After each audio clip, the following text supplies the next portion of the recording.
Good morning. My name is Rachel, and I am the Thrifty Crocheter. And today is the 3rd of January. And again, we're doing all our devotions. 365 Days of Kindness. January the 3rd. Best traps. Ooh. If a bird sees a trap being set, it knows to stay away. Proverbs 1:17. Whether you are young or old, you have probably wandered into a few proverbial traps. You heard some fascinating gossip and moved in closer to the circle and then added to the conversation. Or what about those times you indulged in overspending to make yourself feel better? I think we've all done that. When you go just you're having a bad day or a bad week, so you feel like you need to go shopping to make yourself feel better. A lot of these mistakes seem harmless, but if they are not healthy for you or others, they will ultimately take root as regret. The warning in these proverbs is simply about recognizing the triggers that set you in unhealthy patterns. It could be a person, a place, or a certain corner of your mind that leads you towards the trap you don't want to get stuck in. Learn those triggers, and just like a bird that stays away from the known traps, figure out how to stay away from yours. Act of kindness. Choose to have a judgment-free day. Well, I do, not to sound like an advertisement, but there is a gym that claims to be a judgment-free zone. I'm sorry, I just had to say that. Daily guideposts for grandmothers. Oh no, you also need to be non-judgmental of everybody's web or YouTube pages, because each person decides how they want to run their own YouTube page.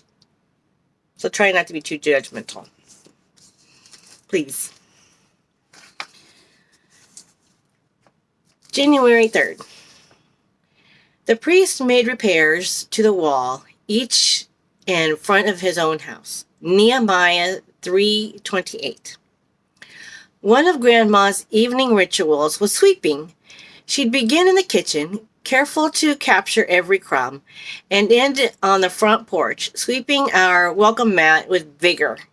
Once I asked her why she swept the porch every day, even when it didn't need it. She leaned on the handle of her broom and winked at me as though she was sharing a secret. If everyone would sweep in front of his own door, the whole world would be clean. I was much older when I realized Grandma wasn't just talking about stray leaves and tracked in sand. And now I remember her simple adage when I'm tempted to repeat what I heard about the single lady on the next block, or when I complain about the neighbor's dandelions. I recall it when I began in rampage on, quote, other people's, unquote, kids, or when I want to blame my mistakes on someone else. That's when I check for crumbs on my front door. And taking my broom, I get back to the full-time job of keeping my own porch clean. Forgive me, Father, for the times I've meddled in other people's affairs. With your help, I'll tend to my own affairs. Mary Lou Kearney. You know what? I think that was a God wink, because that one kind of coincided with the first one a little bit. Now, how awesome is that these two kind of went together? That's awesome.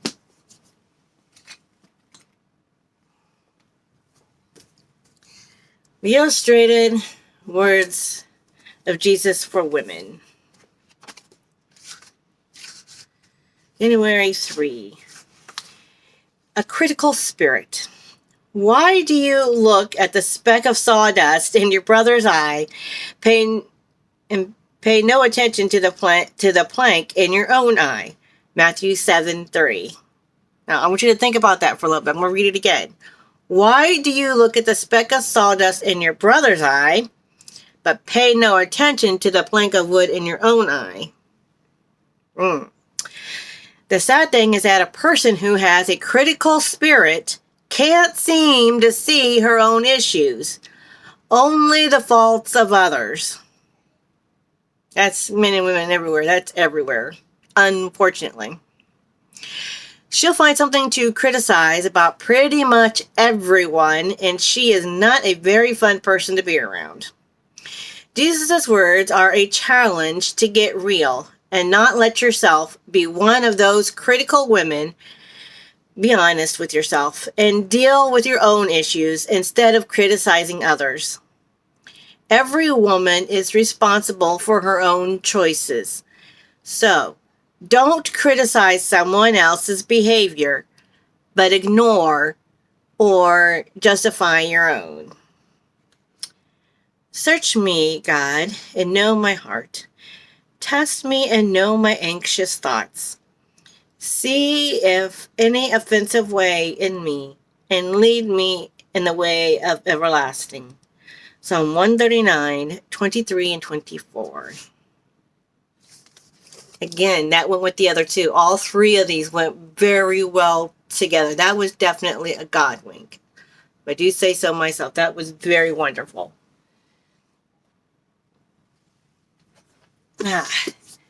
Read the Bible in a year, and I challenge everyone to do this. Read the Bible in a year. This one's a planner. And today is the 3rd. And I've already done my Bible reading. We have Genesis 5 through 7, which is Noah and the flood. Matthew 3, which is talking about John the Baptist and when Christ got baptized by John. In Psalm 3, and it says, Be thou, O Lord, art a shield for me, my glory, and the lifter of my own head. Psalm 3:3. Like a mother chicken wrapping her wings around her little ones. Matthew 25:37. I read that, and then it takes a little bit to read into, but it does mention that. Matthew 22:37. God protects and cares his own.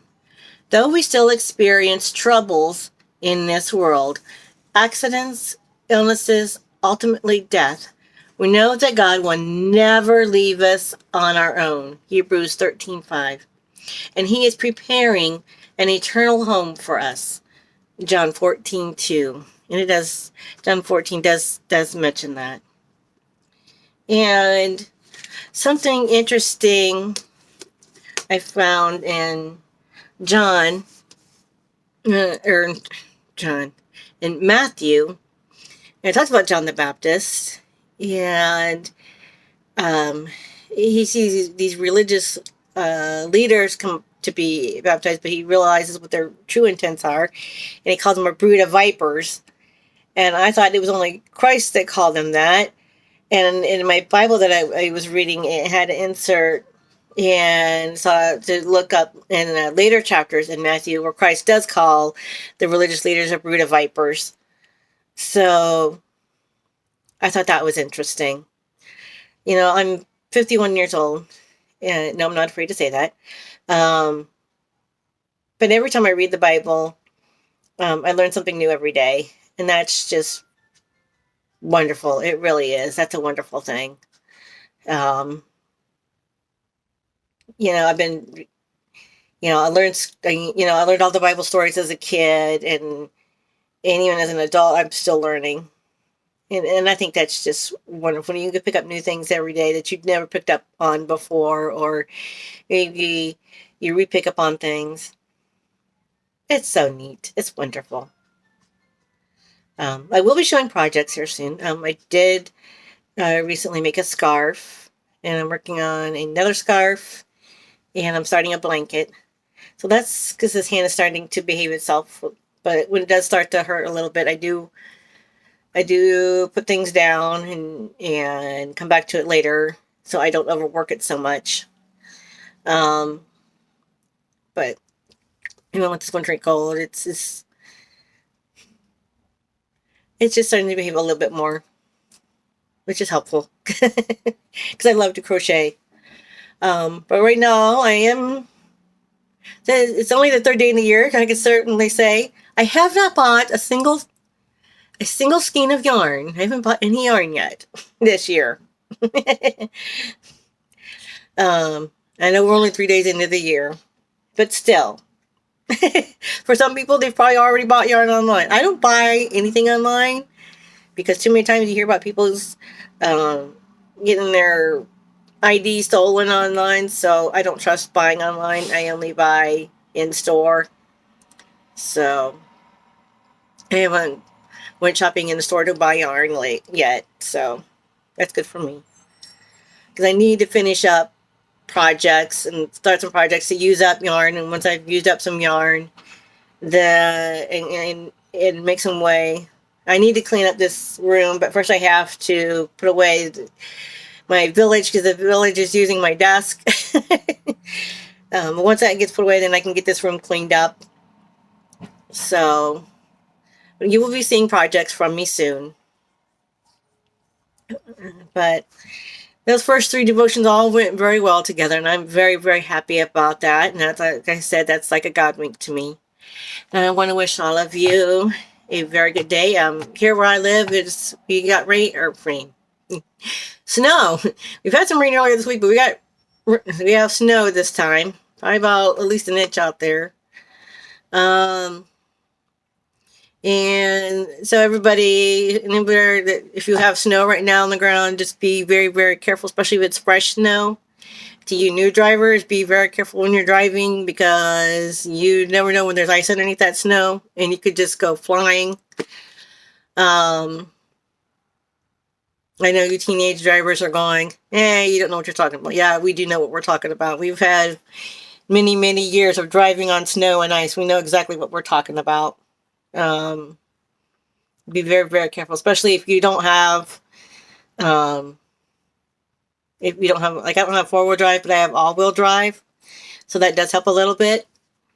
But if you aren't driving a 4-wheel drive, just be very, very careful out there. And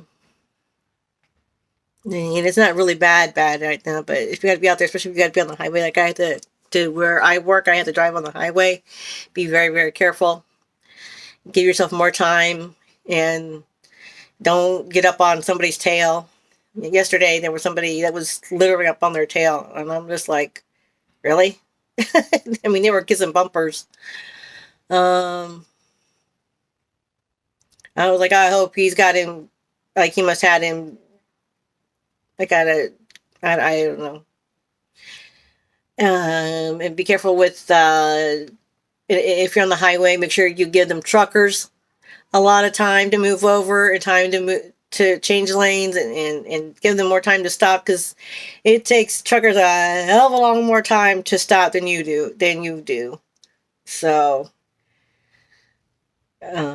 be wary of that. In school, still in session. So please, drivers, when that stop arm comes out, please stop. Please stop. I mean, you would want people to stop if it was your kids coming off of that bus. So if it was your kids and grandkids coming off the bus, you'd want other people to stop. So please, please stop for that stop arm. I mean, a stop sign is a law. You're supposed to stop at a stop sign. So, I mean, you wouldn't want anything to happen to those kids. So please stop for them as well. But I think that's all that I have. I think I've talked to you long enough. I hope all of you have a fantastic Friday and a wonderful weekend. And stay warm. Be safe. Love y'all. Bye.